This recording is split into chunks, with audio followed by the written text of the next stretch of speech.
Good morning, students. Today we will discuss the few concepts like impulse and equilibrium and the problems. So now our today's topic is impulse. So these are all the continuation of our last class. Impulse. So generally we represent the impulse with symbol I or J. So what is meant by impulse? Suppose uh, if a large force is acting for a short interval of time, then it produces a change in momentum. Then this force is called the impulsive force. That means a large force, a large force.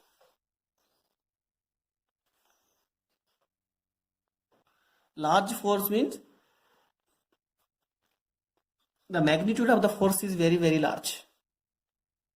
So a large force acting, large force is acting for a small interval of time, for a short interval of time, for a short time. Then to produce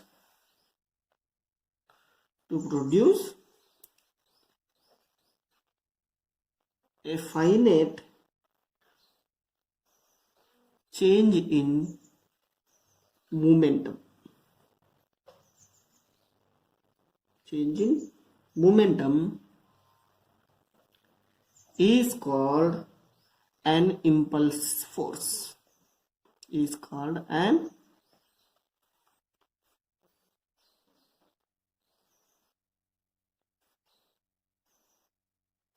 so here this large force is nothing but impulsive force. So what happens? This large force is acting for a short time. When the large force is acting for a short time, then it produces a small change in momentum, or it produces a finite change in momentum, not small change in momentum, a finite change in momentum. Then this force is called the impulsive force. Impulsive force means a large amount of force which is acting for a small interval of time. So by this result, there is a change in momentum. So this force is called the impulsive force. So that means when there is a change in momentum, then we will derive the relation between the momentum and the force also, of course, and impulse also. So now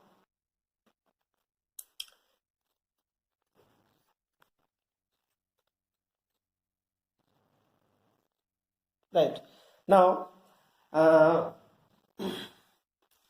next point is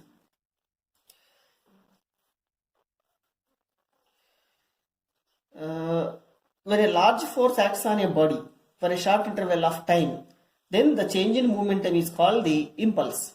That means here, when a large force acting for a short time, then it produces the change in momentum. This change in momentum, when a large force acting for a short time to produce the finite change in momentum is called an impulsive force, then this change in momentum, this change in momentum of the body, the change in momentum of a body is called impulse, is called impulse. So here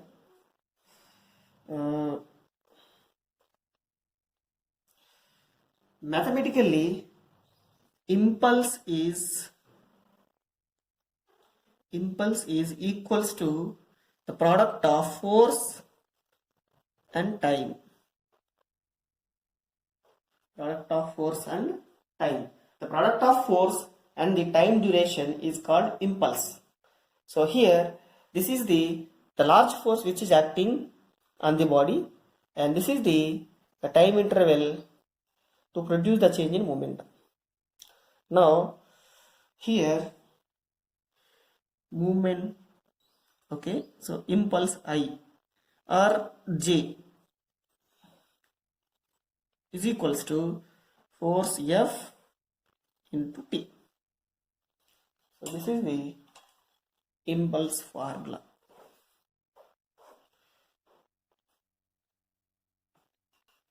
Now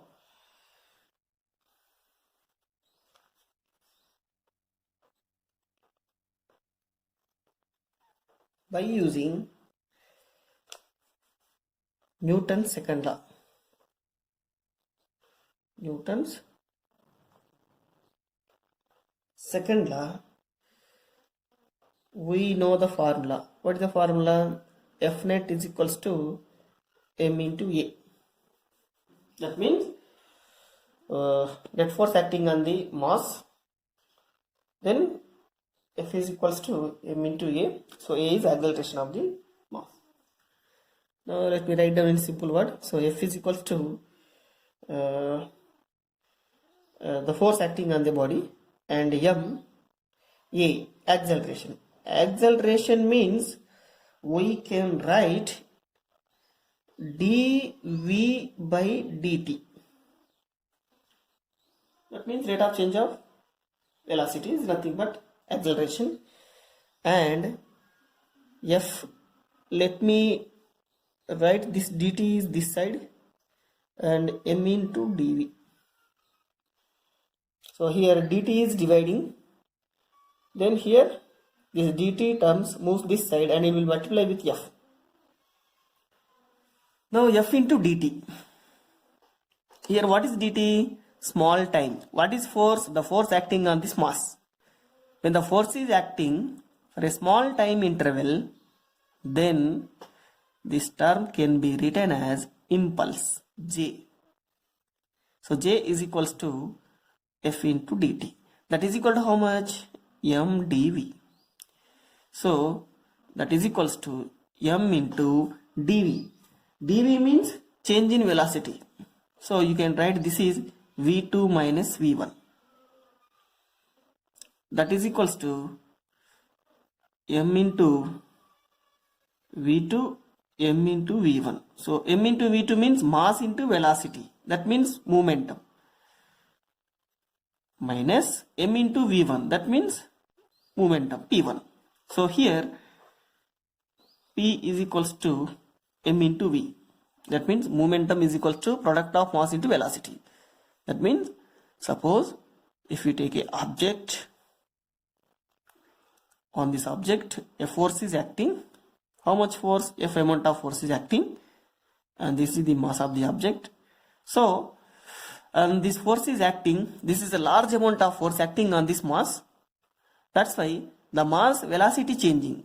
So what is the initial velocity? v1, and after some time velocity changes. How much? v2. How much time it takes? dt time. So within this dt time, this force is acting on this mass, so the velocity changes from v1 to v2. Then what is the initial momentum? Is p1, and the final momentum is how much? p2. So when there is a change in momentum, then the change in momentum is how much? p2 minus p1. Then impulse J is equals to F into dt is equal to how much? p2 minus p1. So this is the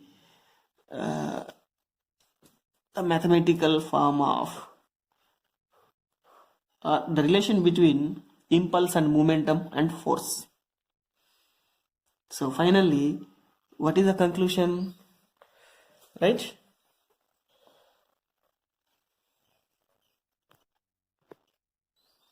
Right. So here J is equals to F into dt, and that is equals to P2 minus P1. So here J means impulse, force acting on the body for a small interval of tt, so that then the change in momentum is how much? P2 minus P1. So this is called impulse and the momentum relation. So here from this point you can write impulse is equals to change in momentum. Impulse is equals to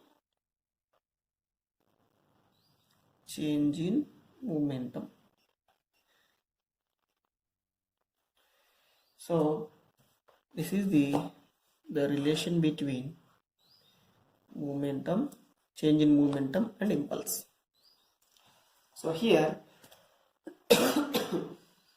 so when a large force is acting on a body for a short time interval of dt, then the change in momentum of the body is called the impulse. So when a large force acting on a body for a short interval of time of dt, then the change in momentum of the body is nothing but impulse. So here impulse units.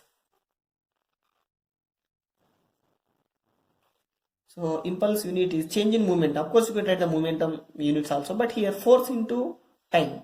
Force unit is Newton, time unit is second.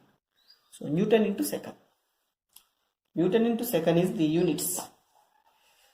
So this is the unit SI unit of the impulse. And generally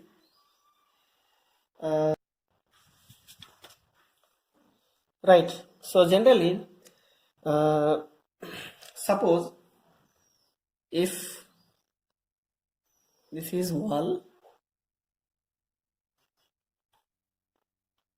a wall and a ball of mass m, so this is a ball of mass m, and this ball is moving in this direction and it's striking the hard on the wall, and then so when it is moving in this direction, let me take the velocity is u, so in this direction, and it is striking on the wall, a hard wall, so that then what happens here, it rebounds in backward direction with the velocity v. Then what is the impulse?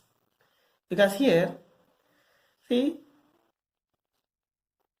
we know the formula, impulse is equals to P2 minus P1, that is equals to P2 means m into V2, you can write m into V2 minus V1, that is equals to m into V2.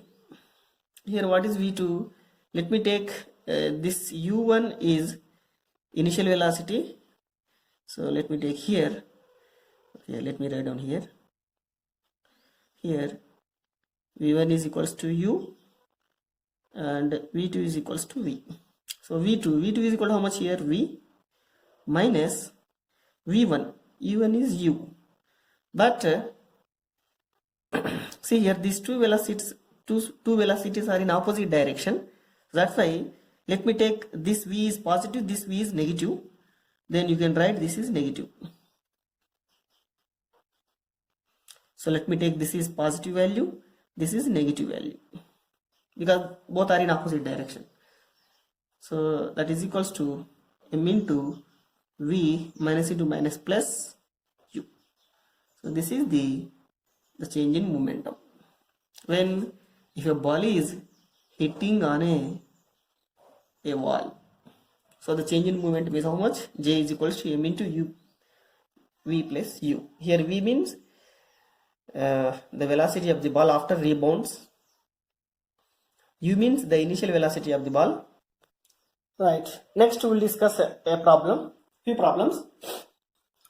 The first problem is a bullet of mass 0.04 kg moving with a speed of 90 meter per second, and that bullet enters a heavy wooden block and is stopped after a distance of 60 centimeters.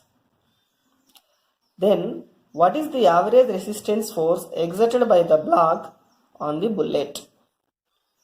So here, according to question, a mass of a bullet having mass is how much? 0.04 kg. So that means a bullet is moving with some speed and which is entering in a wooden block. So this is the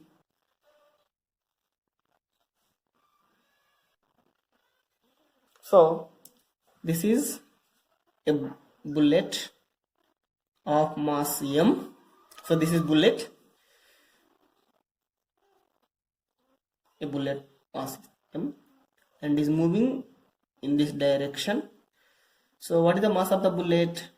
So the mass of the bullet m is given, that is 0.04 kg. So bullet mass is how much? 0.04 kg is given, and this is moving with some velocity u. So what is the velocity, initial velocity of the bullet? U is equals to 90 meter per second. So the bullet is moving and it is moving with 90 meter per second and it enters in a heavy wooden block. So this is a wooden block. So this bullet is hitting this wooden block and it is entering inside this wooden block. So that means it is entering and finally it is stopped. It is being stopped. So inside the bullet, inside this block, how much distance is travels? Some distance. So this distance inside the block, how much? D.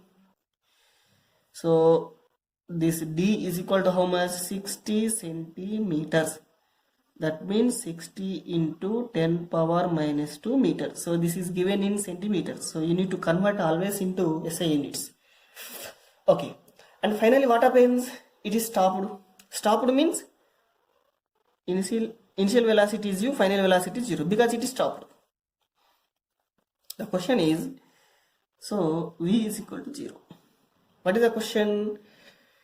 So a bullet of mass m initially traveling with speed u and it is hitting a wooden block and it enters into the wooden block and stopped, enters into the wooden block and finally it is stopped but after traveling of distance d. So when it is stopped means velocity is 0, final velocity is 0. The question is, what is the average resistance force exerted by the block on the bullet? So that means why bullet is stopped here? Because of the resistance force. That's why the bullet is stopped. So who is applying the resistance force here? This wooden block. So you need to find that resistive force. So how to find this value here? So generally the force according to Newton's second law, the force is equals to m into a. So here we need to find this force. Here m means mass of the bullet, a means the acceleration of the bullet. So when this bullet is moving and it is hits the wooden block with this force, then wooden block also apply the same amount of force. So that's why whatever the force bullet applying on the block is the same the force applied by the block on the bullet. So that's why you can write F is equal to ma. But here how to find a? Acceleration. You need to find acceleration first, then substitute in this equation, then you will get answer.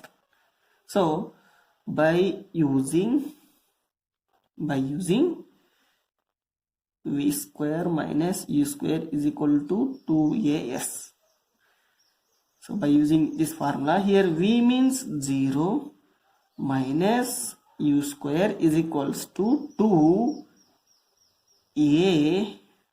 Yes, S means here how much? D. So that means 0 minus u square is equals to 2 into a into d. D means how much here?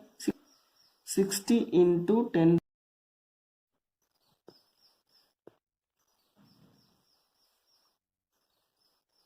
Right. So here final velocity 0, initial velocity u. Okay, so that is equals to 2a d. D means the distance traveled by the bullet inside the block. So that is 60 centimeters. And here yes, u, what is u? 90. So that means minus u means 90 square is equals to 2a d means 60 into 10 power minus 2. So finally, after calculations, you will get acceleration is equals to minus 67.5 meter per second square. So this is the acceleration of the bullet. So why you are getting negative here? Because bullet speed decreases. So initially the speed is u, that is how much? 90 meter per second. And finally it is stopped. Stopped means velocity is 0. That means speed decreasing. Speed decreases means acceleration is negative. It is called retardation. So when the acceleration is negative, then we will call the name is retardation or deceleration. So the retardation of the bullet is how much? Minus 67.5 meter per second squared. Now we need to find the force value, right? Then how to find the force value here? The force on the bullet is nothing but the resistive force exerted by the block on the bullet is equal to how much? F is equal to m into a. So here m value is how much? 0.04 kg. So that is equals to m value is 0.04 kg and a is equals to minus 67.5. So substitute here and find the answer. So 0.04 into minus 67.5. So substitute it, then you will get an answer. So that is the resistive force exerted by the block on the bullet. So I am not writing the final answer. So you yourself try to find this answer. Next question is second question, that is calculate the time needed for a net force of 5 newtons to change the velocity of a 10 kg mass by 2 meter per second. So this is the second question. Calculate the time needed for a net force of 5 newtons to change the velocity of a 10 kg mass by 2 meter per second. So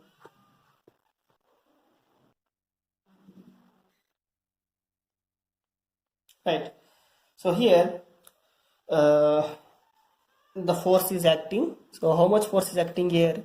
F, that is equals to 5 newtons, and mass of the object m is equals to 10 kg. And next, change in velocity. So change of the velocity of the 10 kg mass is how much? 2 meter per second. That means change in velocity means change in velocity. So change in velocity is delta V, that is equals to 2 meter per second. So change in velocity can be written as V2 minus V1 or change in velocity. Okay. Now we know the formula. What is the formula? Force is equals to m into a, or force is equals to m into a. Acceleration means change in velocity by change in time. So from this point you can substitute force is equals to 5, m is equals to 10 into delta V. Delta V is how much here? 2 whole divided by delta T.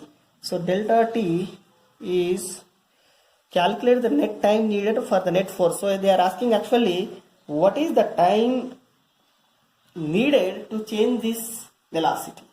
So from this point you can write delta T is equals to 10 into 2 by 5. So that means delta t is equal to 5 1 5 2, that means 4 seconds. The answer is 4 seconds.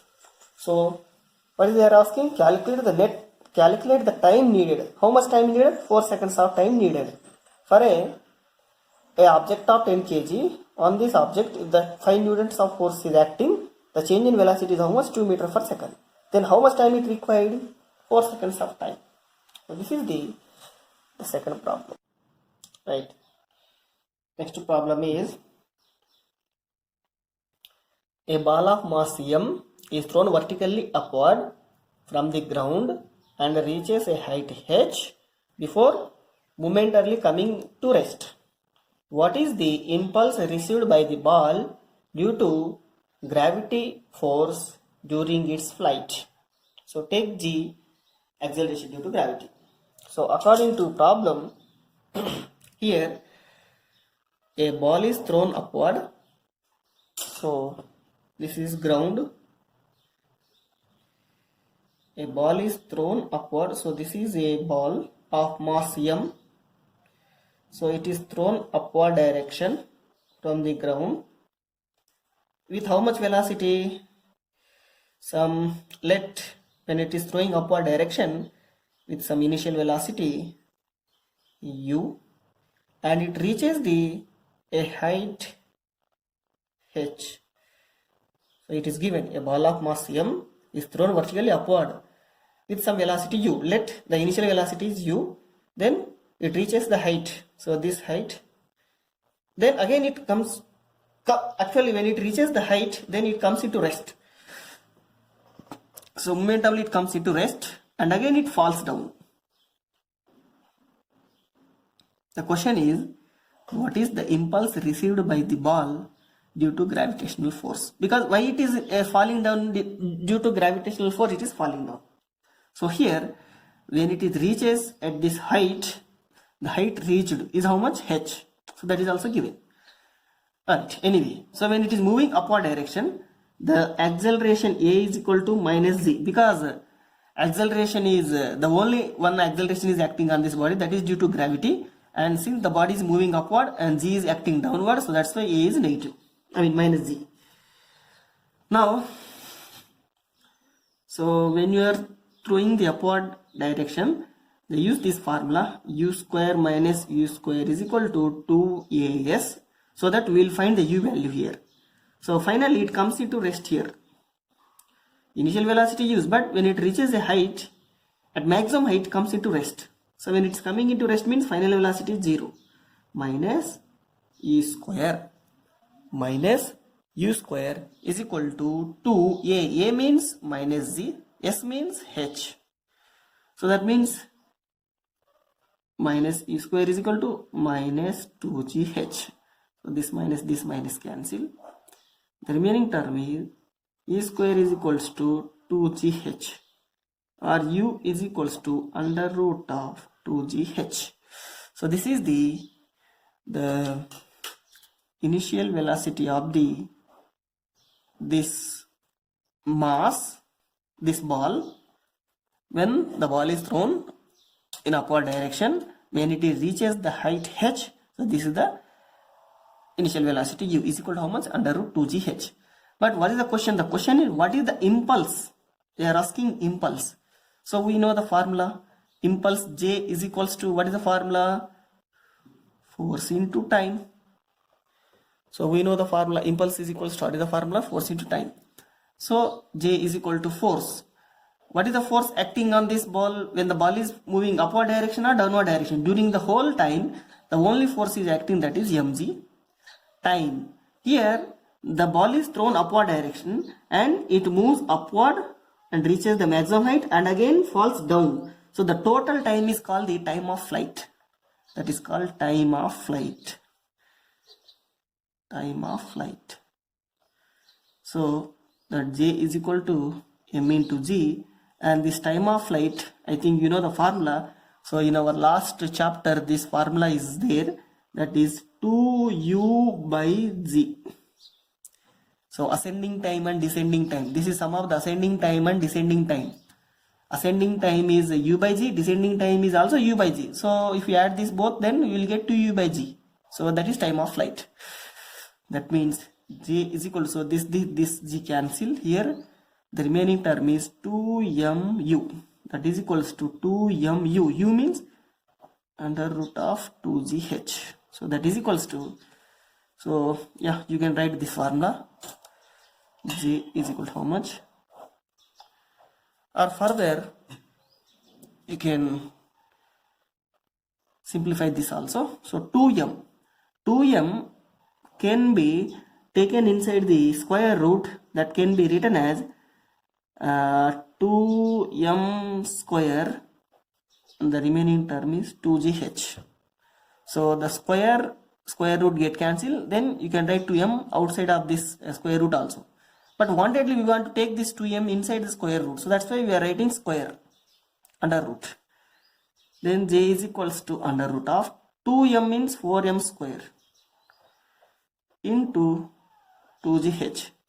So j is equals to under root of 4 into 2 8 m square g into h. So this is the impulse received by the ball during the time of flight. So m is the mass here when the ball is moving upward direction and reaches the maximum height and it is falling down. So during this entire journey, the impulse received by the ball is how much? J is equal to under root of 8m square into g into h. So this is the one of the important problem.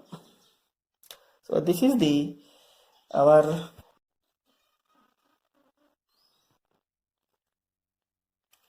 next one is superposition principle. So generally, take one object of mass m. On this object, let few forces are acting. So let me write down, one force is acting in this direction.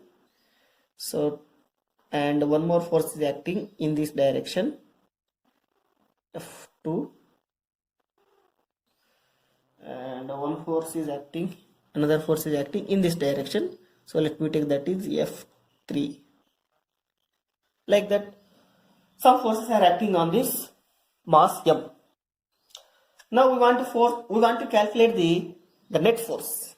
So we want to calculate the net force.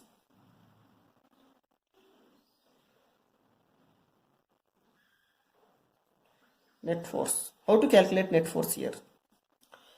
So the point is, here forces are vectors. So this force is acting in this direction, right side, this is acting in a left side, this acting in somewhat upward direction, and different directions these forces are acting. Now then, by using the superposition principle, we will find the net force acting on the mass. So what is superposition principle? This is very simple. That is the vector summation, or you can write the total force. The net force acts on the net force, or you can write the total force. The net force on the object. So this object is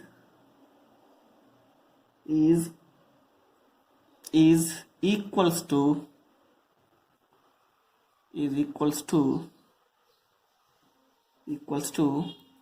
vector sum of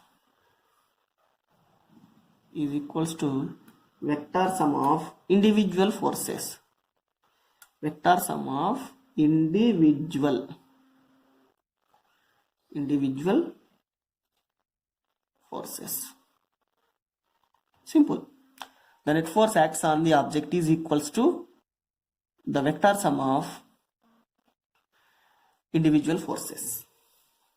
Or you can write the net force here is equals to vector summation.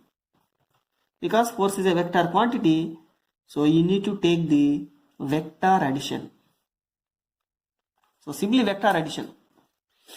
So this is the superposition principle. See, you cannot write directly.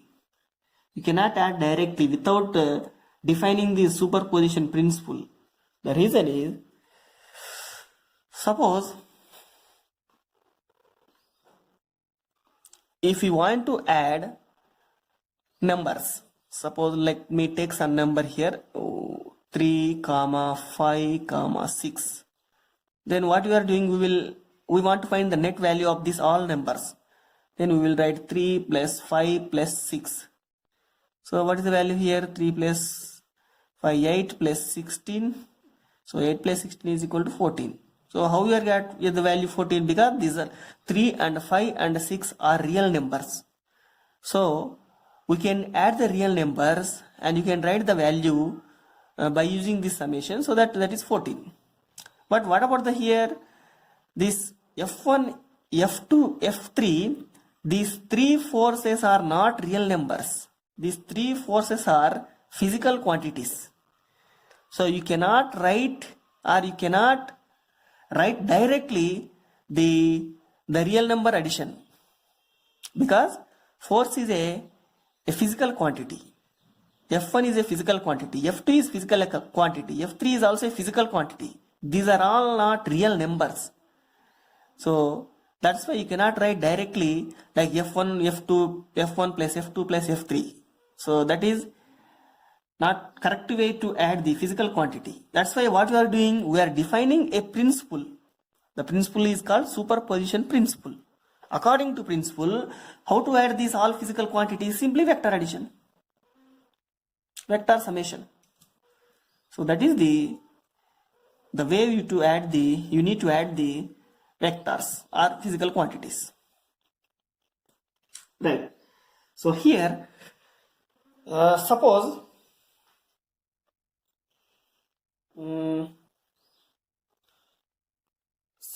if you take, this is the mass.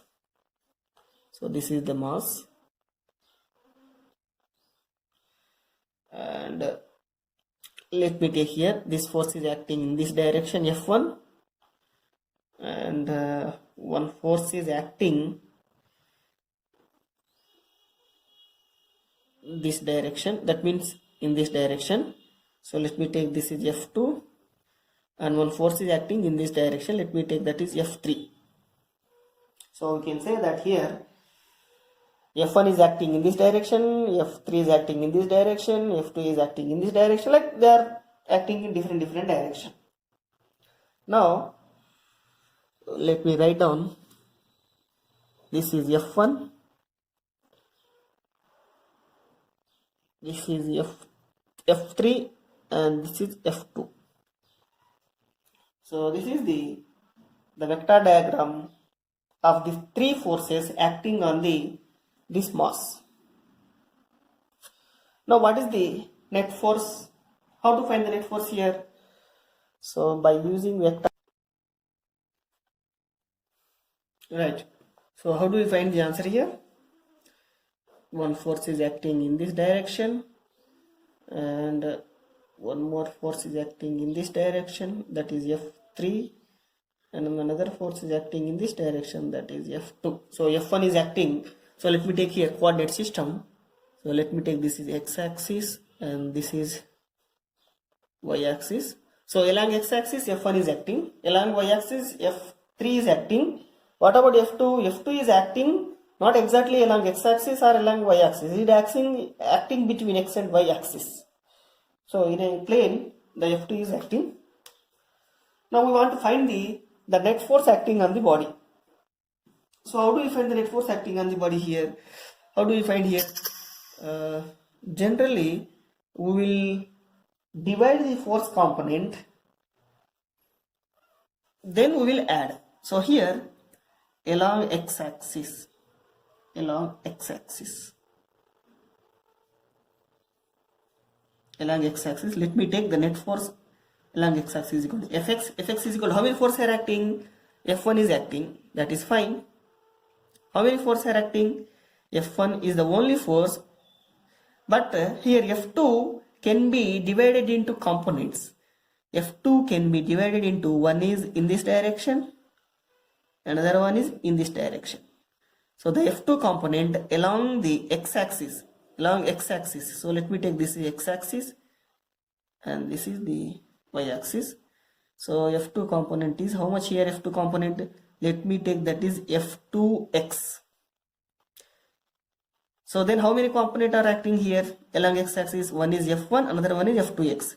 So along x-axis, Fx is equal to F1 plus F2x. And along y-axis,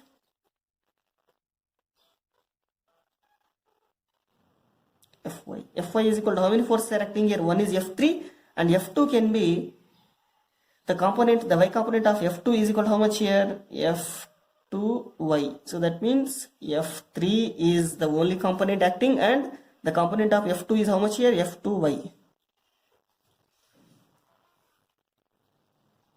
Like that, the net force can be written as Fxi plus Fyg. So here I and j are the unit vectors. I is the unit vector of x-axis, j is the unit vector of y-axis.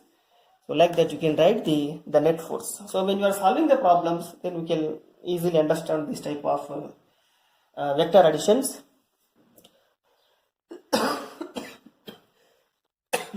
Then how to find the magnitude here? The magnitude that is equals to is how much here? Simply Fx square plus Fy square. Here what is Fx? Fx means F1 plus F2x. Here what is Fy? F3 plus F2y. So like that we can write the net force acting on the body. Right?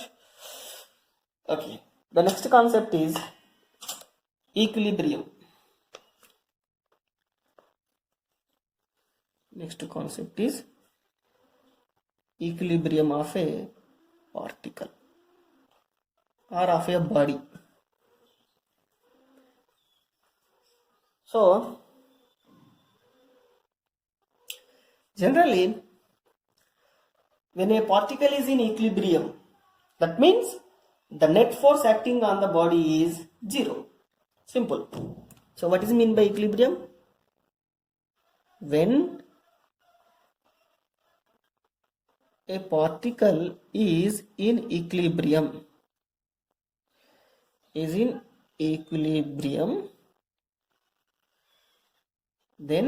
the net force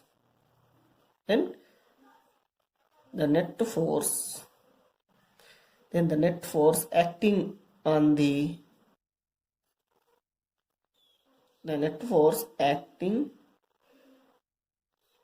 when a particle is in equilibrium, then the net force acting on the particle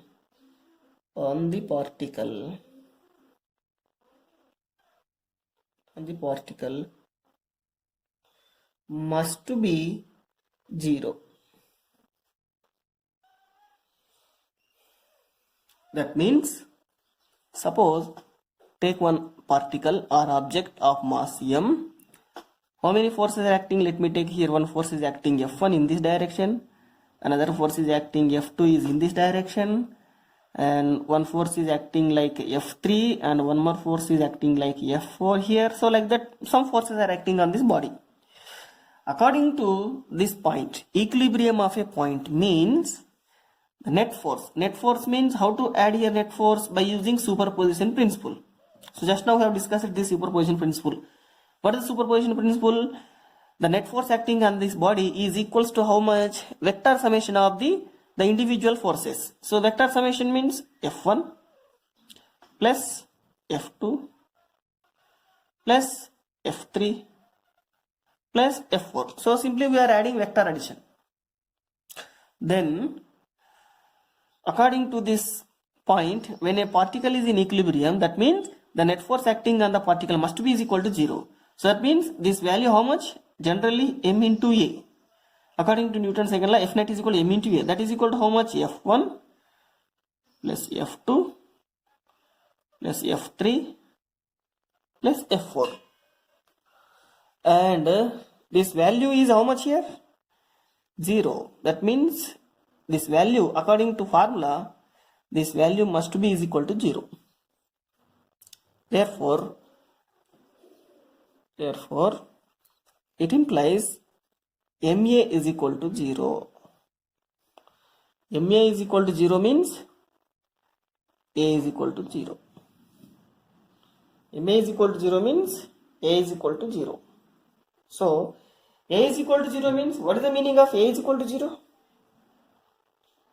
Acceleration is 0. Acceleration is 0 means, so you can say that body is either at rest or it may be moving with some constant velocity. Right. Acceleration 0 means, you can say that velocity is constant, or you can say velocity may be 0. If the velocity is 0, acceleration is also 0. If the velocity is constant, then also acceleration is 0. So that means equilibrium means don't think the body is at rest. Body might be moving with constant velocity. So that is the meaning of acceleration is 0. So acceleration 0 means the body is moving with some constant velocity. So when the body is moving with some constant velocity, then also we can say that the body is at equilibrium. If the body is at rest, that means, second point, velocity is 0. When the velocity is 0, then also we can say that acceleration is 0. So that's why equilibrium means acceleration is 0, but velocity may be constant or may be 0. So that is the meaning of equilibrium. Right. So the real life examples of the impulse are, so generally it is safe to jump on a sand than on the hard surface. Why? So all of you try to get the answer. My question is, it is safe to jump on the sand than on hot surface. So what is the reason? So try to find the answer. And the one more question is, when you are catching the cricket ball, we will drag our hand